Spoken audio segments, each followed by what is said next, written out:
My sister humiliated me for years, until I walked into her wedding looking unrecognizable. She spent her entire life making me feel like a joke, teasing me, laughing at me, wishing I wasn't her sister. Then I changed. I lost 80 pounds. I found my confidence. I became someone she never expected. And when I walked into her wedding, all eyes were on me. She wanted to be the star of the show, but for the first time in her life she wasn't. From the earliest memories I have, I always knew I was different.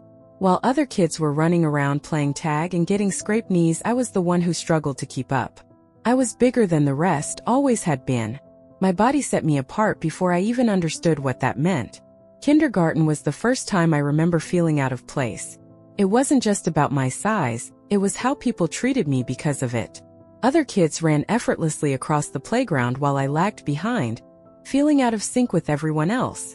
The teasing started early, little jabs that were disguised as jokes but left deep scars. Why do you eat so much?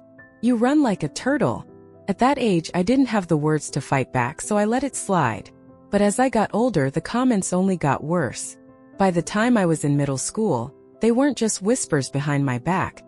They were loud, deliberate insults thrown my way without hesitation. I was the easy target, the punchline to everyone's jokes. High school wasn't any better. If anything, it became harder to ignore. I had always been a quiet person, finding comfort in books rather than people. I was the nerd, the one who spent lunch breaks in the library, not because I loved studying but because it was the only place where I didn't feel like an outsider. Books didn't judge me. They didn't make fun of my body or snicker when I walked by. They offered me a world where I could be anyone. Anyone but myself. My younger sister, Bonnie, was the complete opposite of me. Just a year younger, she was everything I wasn't: charming, sociable, and effortlessly likable. She had this way of walking into a room and commanding attention, drawing people in like a magnet. Where I faded into the background, Bonnie shined. First, I loved having her around. She made me feel less alone. But as we got older, I started noticing the shift. She wasn't just making friends. She was becoming popular. She had the kind of presence that people admired, and soon enough she started seeing me through their eyes. I went from being her big sister to being the embarrassment she didn't want to be associated with. She began to pull away, at first in subtle ways, choosing to sit with her friends instead of me, rolling her eyes when I tried to talk to her at school. Then it became worse. She didn't just ignore me. She joined in on the ridicule. When she was with her friends, she'd laugh at their jokes about me. Sometimes she was the one leading them. One of the worst moments came when I was carrying my lunch tray in the cafeteria. I walked past Bonnie and her group when suddenly I felt my foot catch on something. The next thing I knew, I was on the floor, food splattered everywhere, people laughing. When I looked up, Bonnie was smirking, her foot casually pulling back under the table. It was humiliating. It hurt worse than anything anyone else had ever done to me because it came from her. My own sister. Someone I had loved and protected for years. At home, she acted like nothing had happened. My parents? They barely reacted. When I tried to talk to them, hoping for some kind of support, they brushed it off. "She's just playing around," they said. "You need to have a thicker skin." So I stopped trying. I learned that in my family, my feelings didn't matter. The only time I was truly noticed was when I brought home good grades. My academic success became my only way to gain their approval. They liked showing me off as the smart one, but it didn't stop them from dismissing everything else about me. Bonnie, on the other hand, could do no wrong. She was the golden child, the one they praised endlessly, the one whose social success mattered more than anything I had ever accomplished. And no matter how much I tried to ignore it, I couldn't shake the feeling that I was nothing more than an afterthought. Over the years, I buried myself in my studies, hoping that if I just worked hard enough, I could prove that I was worth something. But deep down, I knew the truth. In my family, I would never be enough. And that realization stayed with me for a long, long time. By the time I reached high school, I had accepted that I would always be on the outside looking in. My place in the social hierarchy had been cemented long ago. I was the quiet one, the nerd, the easy target. Bonnie, on the other hand, thrived. She had seamlessly integrated herself into the world of homecoming dances, parties, and social prestige. At first, I tried to be happy for her. She was my sister after all. But it became increasingly clear that Bonnie saw me as nothing more than an obstacle, a stain on the perfect image she was trying to cultivate. It wasn't enough that she had her own friends and popularity. She had to make sure everyone knew just how different we were. At home, Bonnie was still the charming, sweet daughter that my parents adored. But at school, she treated me like a stranger, or worse, an inconvenience. She would act like she didn't know me, brushing past me in the hallways without a second glance.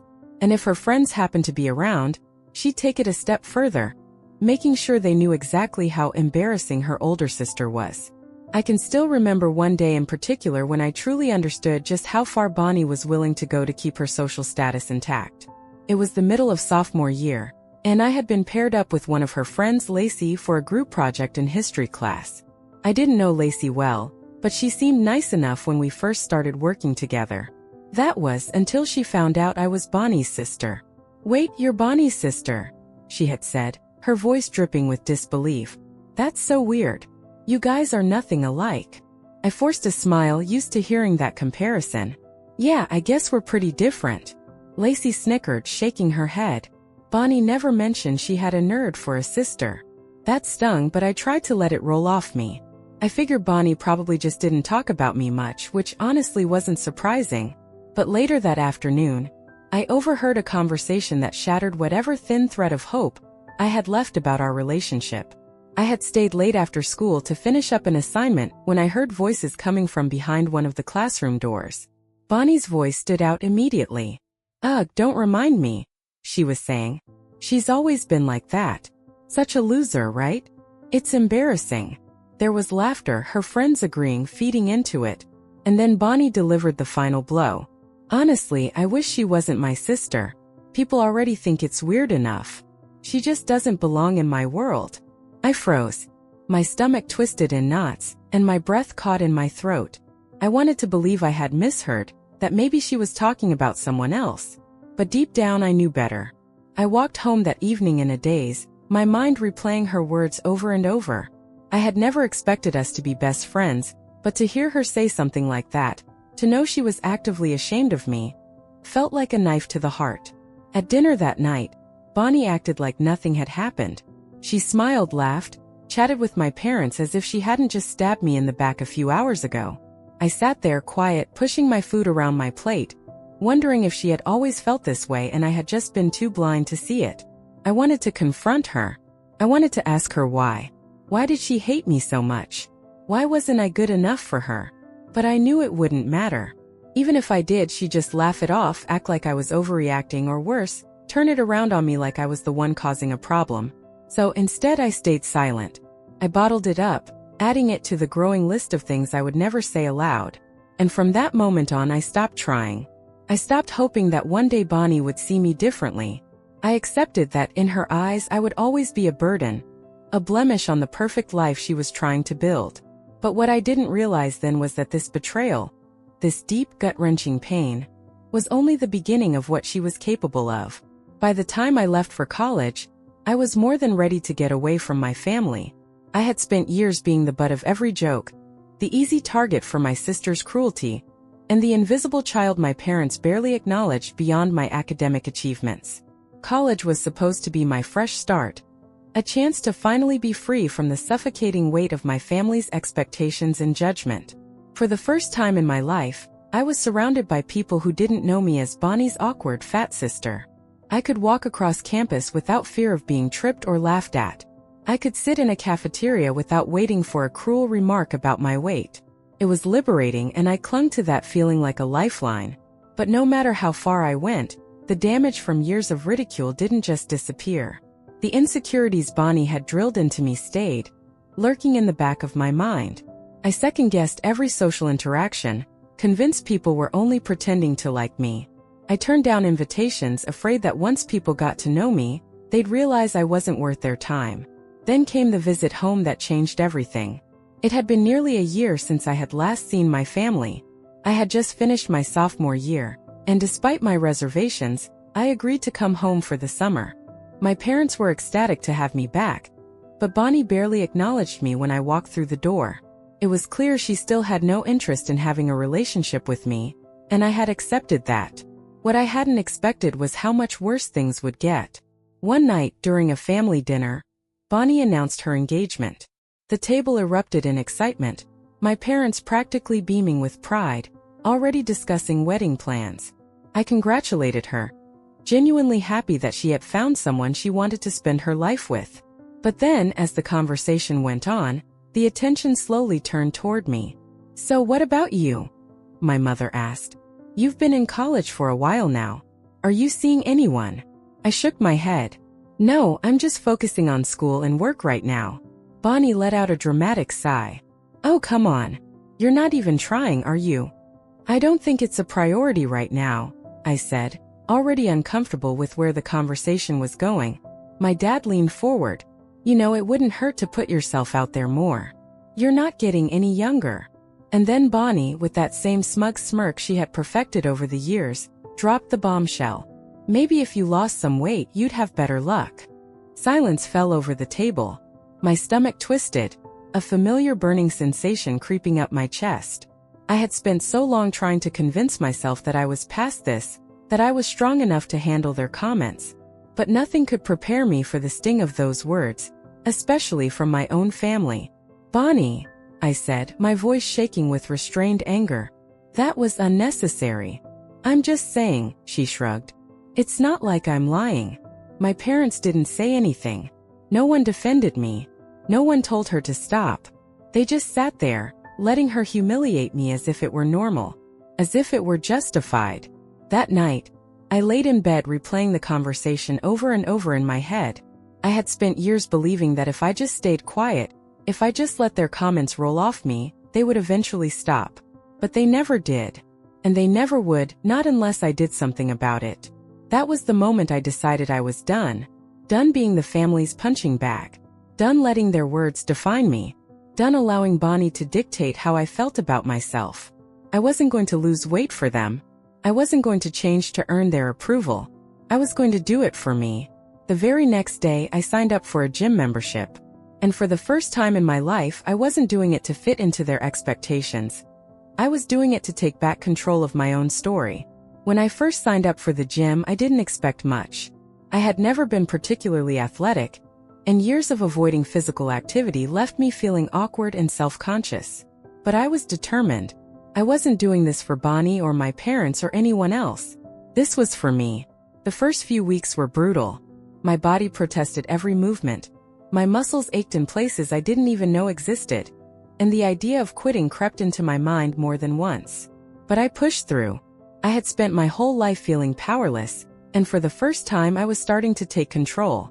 I started small light cardio, basic strength training, just getting my body used to moving. My personal trainer, Laura, became an unexpected source of support.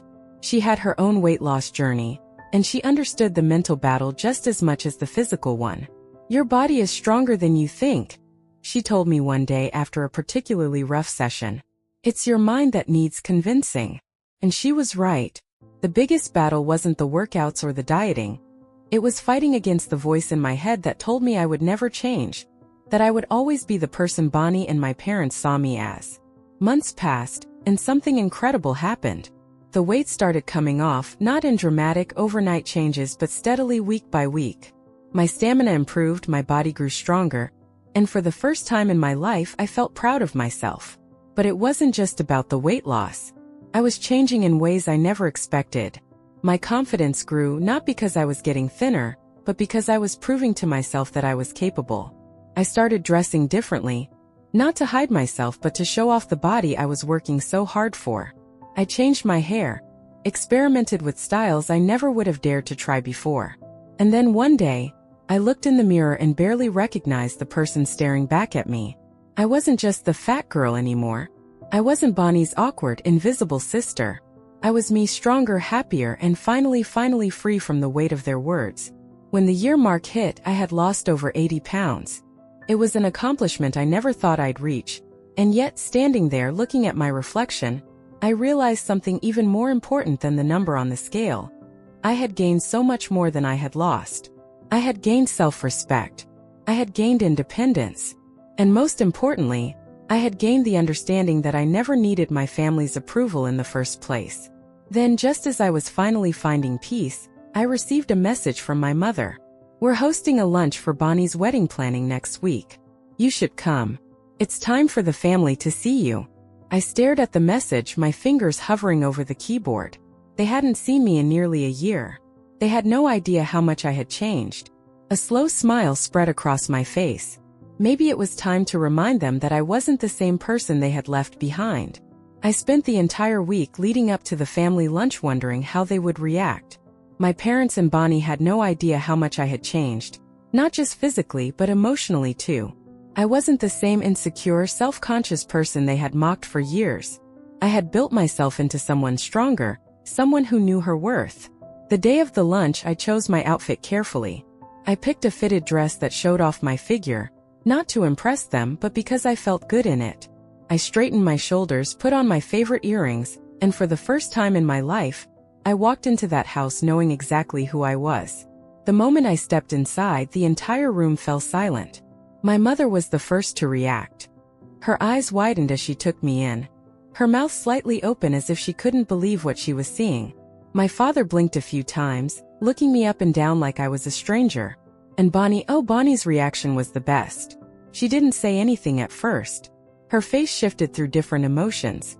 Shock, disbelief, irritation. "Is that you?" my mother finally asked, her voice uncertain. I smiled. "Hi, Mom. It's nice to see you too." She let out a nervous laugh, recovering quickly. "Oh, of course. You just look so different. So put together." I sat down at the table, feeling the weight of their stares. Bonnie still hadn't said a word.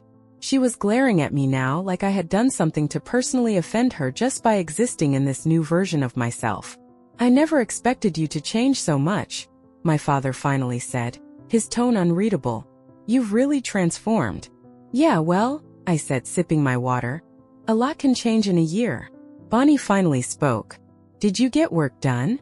I raised an eyebrow. "Excuse me." "Surgery," she said bluntly, still scrutinizing me. "There's no way you look like this just from dieting and exercising." I laughed, not out of amusement but because her jealousy was so transparent. "No surgery. Just hard work and discipline." Bonnie scoffed, crossing her arms. "I mean, you didn't have to go that far. You look different. Too different. And you sound the same," I said calmly, meeting her gaze. "Some things never change, huh?" She scowled but didn't say anything else. My mother quickly tried to shift the conversation. "Well, we're just glad you're here. And now that you've lost all that weight, maybe it's time to start thinking about settling down. You know, Bonnie's wedding is coming up soon. And it would be nice for you to have someone too." I set my fork down, feeling the familiar sting of their words trying to pull me back into a place I had fought so hard to escape. "I'm happy with my life, Mom," I said, my voice firm. "I don't need a man to validate me. And I certainly don't need to change myself just to fit into your idea of what I should be." Silence. For the first time, I saw something different in their faces. My father looked almost impressed, while my mother looked uncomfortable. Bonnie, however, looked livid. I had won this round and she knew it. I finished my meal, ignored their awkward attempts at small talk, and when it was time to leave, I stood up with confidence. "I'll see you at the wedding," I said with a smile, leaving them speechless as I walked out the door. For the first time in my life, I left that house feeling powerful, and I wasn't looking back. After the lunch, I knew Bonnie wasn't going to let things go. Her pride had taken a serious hit, and if there was one thing I had learned over the years, it was that Bonnie never handled being outshined well. The next morning, I woke up to a text from her. "Bonnie, you didn't have to come looking like that. You made things weird." I laughed when I read it. Looking like what? Like someone who actually respects themselves? I ignored the message and went about my day. But I wasn't surprised when another text came in that evening. "Bonnie, we need to talk. Meet me at the cafe tomorrow." Curious, I agreed. I already knew what this was going to be about, but I wanted to hear her say it. When I arrived at the cafe, Bonnie was already there, sitting with a perfectly manicured hand wrapped around her coffee cup. Her expression was unreadable, but I could tell she was fuming underneath the surface. "You look different," she said, eyeing me up and down. "You've already said that," I replied, sitting across from her. "Why am I here, Bonnie?" She sighed dramatically, as if she were doing me some great favor by being there. Look, I just think, maybe you should tone it down for the wedding. I raised an eyebrow. Tone what down? This whole transformation. She gestured vaguely at me. You've lost all this weight, changed your hair, and suddenly you're all confident. People are going to notice. They're going to talk. I leaned back, folding my arms. And why does that bother you so much? Bonnie's jaw clenched, but she tried to keep her voice sweet. It's my wedding. I should be the center of attention, not you. You've had your little glow up or whatever, but can't you just let me have this one thing? I stared at her, realizing in that moment just how fragile her confidence really was. Bonnie had always needed to be the best, the most admired, the most adored. And now that I had finally stepped out of the shadow she had forced me into, she couldn't handle it. I smiled, slow and deliberate. Bonnie, I spent my entire life making myself smaller so you could shine. I spent years being your punching bag, your joke, your comparison point. But I'm done. If my existence is enough to take attention away from you, that's not my problem. It's yours. Her face turned red. You're being selfish. No, Bonnie, I said, standing up. For the first time in my life, I'm just being me. And I won't apologize for it. I left her sitting there, stewing in her own insecurities. I knew she wouldn't let this go, but for the first time ever I didn't care. I wasn't going to shrink myself for anyone ever again. After my confrontation with Bonnie at the cafe, I expected some kind of fallout. Maybe she'd send another passive-aggressive text or try to turn my parents against me. But instead, there was radio silence. It was as if she had finally realized that she had lost control over me, and that scared her more than anything. A few days later, my mother called. I let it go to voicemail, already knowing what the message would say. When I finally listened to it, her voice was laced with thinly veiled disappointment. Sweetheart, we really need to talk. You've changed so much and I don't know if it's for the better. Bonnie is upset and I think you should apologize. You know how important her wedding is, and we just want everything to go smoothly. Families should support each other no matter what. Call me back. I stared at my phone, shaking my head. They just didn't get it. After everything, they still expected me to be the one to compromise, to shrink myself back down so that Bonnie could be happy. I had spent my entire life trying to make them proud, to gain even a fraction of the love and validation they so easily gave to my sister. But now I finally understood something. I didn't need their approval. I never had. So I made a decision. I wasn't going to Bonnie's wedding. I booked a trip instead, using some of my hard-earned money to take myself on a well-deserved vacation. While Bonnie was walking down the aisle, I was sipping a cocktail on a beach, soaking up the sun and reveling in the freedom I had finally given myself. The day after the wedding, my phone was flooded with messages. Some from distant relatives, shocked that I hadn't been there. Others from my mother, furious that I had embarrassed the family. Bonnie, of course, had nothing to say to me directly, but I knew she was seething. And for the first time in my life, I didn't care. I had walked away from their expectations, their manipulation, their need to control me. And it felt incredible. My life was mine now, and I wasn't looking back.